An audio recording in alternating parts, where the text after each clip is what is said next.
Now to the federal election, and as the focus shifted to Melbourne, speculation over the identity of the rats in Labor's ranks continued to derail Julia Gillard's attempts to move on with her campaign. And opposition leader Tony Abbott is closing in on the PM as the ALP's campaign wobbles. Someone in Labor's ranks has decided to give Tony Abbott a free ride in the election. It's extraordinary how Kevin Rudd's government looks disciplined compared to Julia Gillard's government. The Prime Minister was given star treatment at a Melbourne shopping centre, but even here she couldn't escape the shambles. If you thought it might prove wise that you knifed the Queenslander.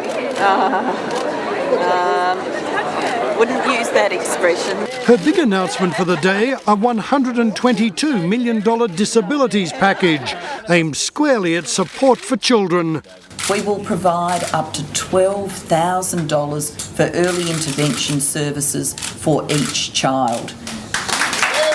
With her, one of the architects of the leadership coup, Bill Shorten. Does he think Kevin Rudd is the leaker, and should he quit politics? This question has been answered many times by our Prime Minister, and I support her position completely about a role for the former Prime Minister. None of it helpful, with a Morgan poll showing her lead over Tony Abbott is shrinking and women are peeling off. The Treasurer couldn't escape in Tasmania, his doorstep dominated by questions of Labor disarray. But the Labor Party is very united behind... Where are the leaks coming from? In Perth, the Foreign Minister refused to speculate. The dogs may bark, the caravan's moved on. The Prime Minister says Kevin Rudd is an honourable man and a senior job is still on offer. Behind the scenes, there's talk of a Rudd-Gillard joint appearance to try and salvage the wreckage. So far, it's gone nowhere. Tony Abbott's campaign faced a genteel protest by comparison.